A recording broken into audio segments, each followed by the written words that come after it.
सत्ता स्वार्थ के लिए हम देश का विभाजन करवा दें? इससे निम्न स्तरीय हरकत दूसरी हो नहीं सकती। और 1947 में यही हुआ था इस देश के साथ। महोदय, मैं फिर इस सदन में रखना चाहता हूं और अपने विपक्ष के मित्रों को भी, जो जाति जाति की रट लगाते हैं ना, इनको भी मैं बताना चाहता हूं, आजादी की लड़ाई में 2 दलित नेता इस देश के अंदर थे। एक बाबा साहब डॉक्टर भीमराव अंबेडकर और दूसरा श्री जोगेंद्र नाथ मंडल। ये 2 नेता थे, नेता प्रतिपक्ष में। आप चाहूंगा नोट करें और इसको, इन दोनों की कथा को सुने,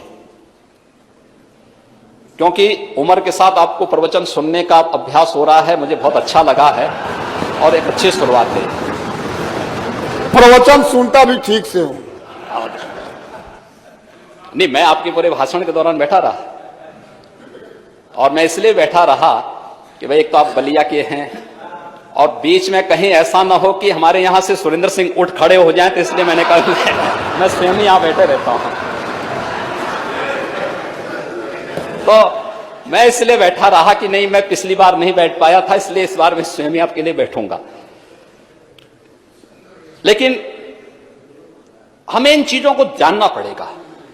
देखिए, सत्ताएं आएंगी जाएंगी, महत्वपूर्ण ये नहीं है।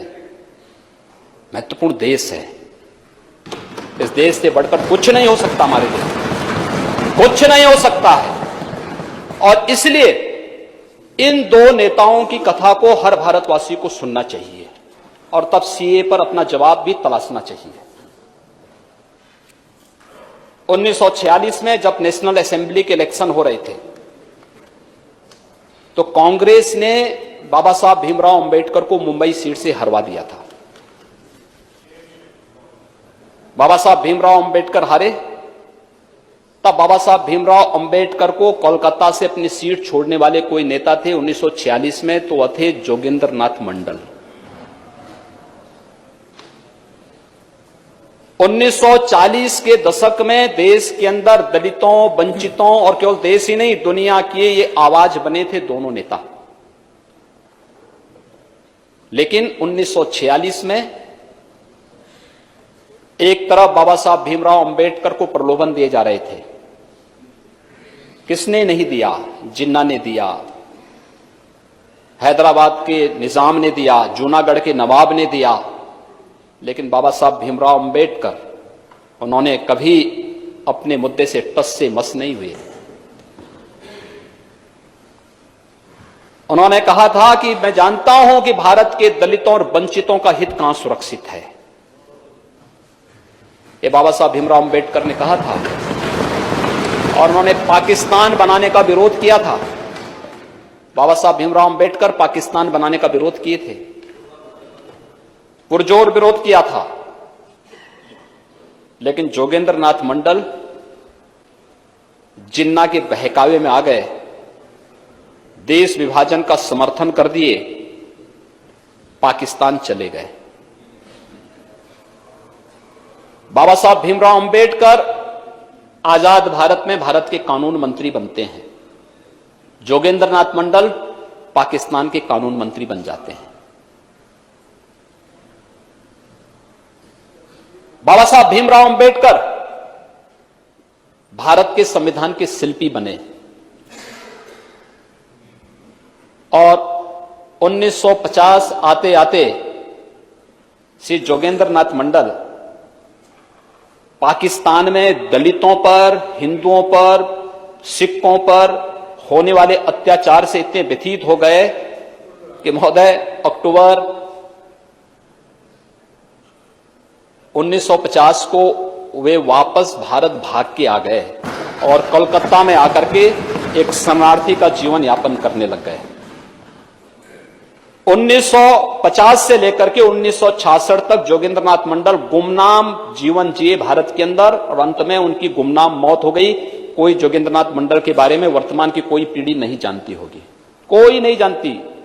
देश के साथ गद्दारी करने वालों को इसी प्रकार की गुमनाम मौत मरनी पड़ती है।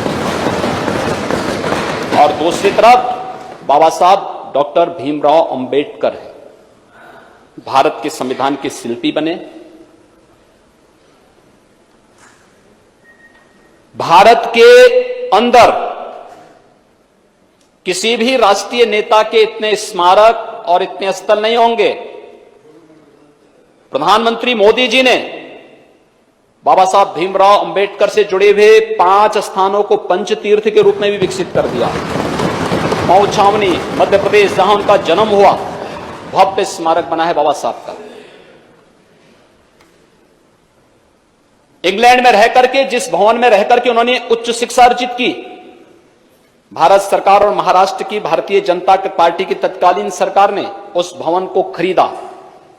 अनुसूचित जाति जनजाति के बच्चों को वहां जाने की व्यवस्था, स्कॉलरशिप की व्यवस्था, कॉर्पस फंड बनाकर के उनके लिए वहां पर व्यवस्था की और वहां पर बाबा साहब भीमराव अंबेडकर का स्मारक इंग्लैंड में बनवाया।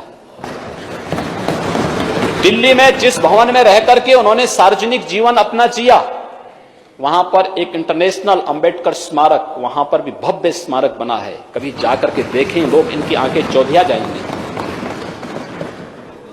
नागपुर में उनकी दीक्षा भूमि, भव्य स्मारक, और उनका चैत्य भूमि मुंबई में भव्य स्मारक विकसित हो रहा है। यह है सम्मान। और यही नहीं, स्वतंत्र भारत ने उन्हें भारत रत्न की उपाधि से सम्मानित करके भारत रत्न। यह है दो लोगों की कथा। एक राष्ट्रपुत्र बनकर के भारत रत्न बना और एक ने देश के साथ गद्दारी की, गुमनाम मौत मरा। अब तय कर लें कौन क्या करना चाहता है।